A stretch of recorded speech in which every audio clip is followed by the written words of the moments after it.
السلام علیکم ورحمۃ اللہ وبرکاتہ۔ الحمد للہ نحمده ونستعینه ونستغفره ونؤمن به ونتوکل علیہ ونعوذ باللہ من شرور انفسنا ومن سیئات اعمالنا من يهده الله فلا مضل له ومن يضلله فلا هادي له ونشهد أن لا إله إلا الله وحده لا شريك له ونشهد أن سيدنا ونبينا وحبيبنا ومولانا محمدا عبده ورسوله وصلى الله على النبي وعلى آله وأصحابه وأزواجه وذرياته وسلم تسليما كثيرا كثيرا أما بعد فأعوذ بالله من الشيطان الرجيم بسم الله الرحمن الرحيم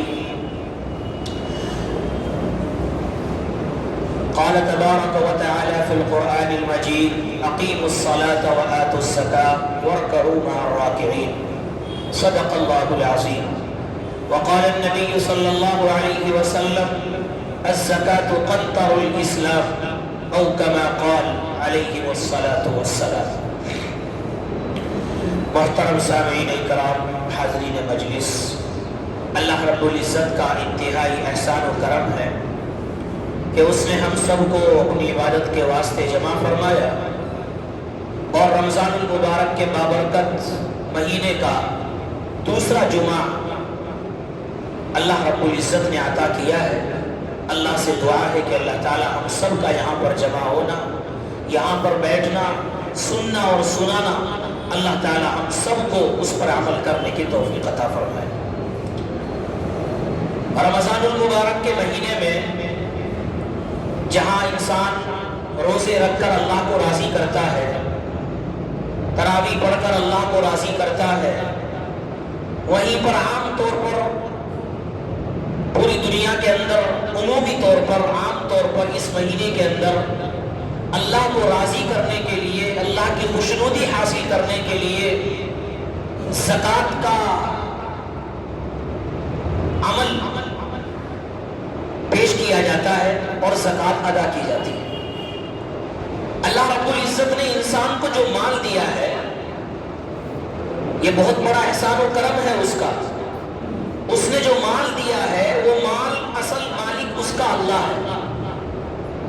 جو مال بھی انسان کے پاس ہے اصل مالک خدا ہے، اللہ ہے، لیکن اللہ رب العزت نے دنیا میں عارضی طور پر، نیابت کے طور پر، نائب کے طور پر انسان کو دنیا کے اندر مال کا مالک بنایا۔ حقیقی مالک اللہ ہے۔ جیسے ہماری جان ہے، ہمارا جسم ہے، ہمارے جسم کا مالک، جان کا مالک اللہ ہے، اسی طرح اصل مالک ہمارے مال کا وہ کون ہے؟ وہ اللہ ہے۔ لیکن دنیا کے اندر عارضی طور، نیابت کے طور پر اللہ نے انسان کو مالک بنایا ہے۔ جب اللہ رب العزت حقیقی مالک ہے اور وہ مال کا اصل مالک ہے تو اس کو اختیار ہے کہ بندے سے جب چاہے جتنا چاہے مال لے لے، کیونکہ اصل مالک تو وہ ہے۔ اس کو اختیار ہونا چاہیے، اختیار ہے اس کو۔ چاہے تو بندے سے سارا مال لے لے، بندے کو کہے سارا مال خرچ کر، بندے کو چور چرا کرنے کی ضرورت نہیں، بندے کو اعتراض کرنے کا حق نہیں۔ کیوں؟ اس لیے کہ مال اللہ کا دیا ہوا ہے، خدا کا دیا ہوا ہے۔ جب مال اللہ کا دیا ہوا ہے اگر وہ مانگ رہا ہے تو اس میں اعتراض کا حق نہیں، اس میں اعتراض کا حق نہیں ہے۔ لیکن اللہ کا احسان دیکھیے کہ اللہ نے مال دیا، اس کے باوجود پورا مال ادا کرنے کا حکم نہیں، بلکہ مال میں سے ایک حصہ، مال میں سے حصہ بھی نہیں بلکہ 40واں حصہ اس کو ادا کرنے کا حکم دیا ہے۔ یہ اللہ رب العزت نے زکوٰۃ کے سلسلے میں قانون بنایا ہے اور ہمیں اس کا شکر ادا کرنا چاہیے کہ اللہ رب العزت نے ہم کو امت محمدیہ میں پیدا کیا ہے۔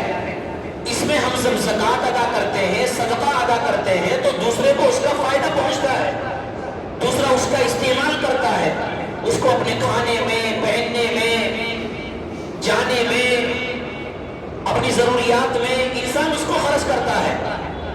پہلے اس طرح کا مسئلہ نہیں ہوتا تھا۔ پہلے جب زکوٰۃ یا صدقہ کوئی قبول ہوتا تھا تو اس کا طریقہ یہ تھا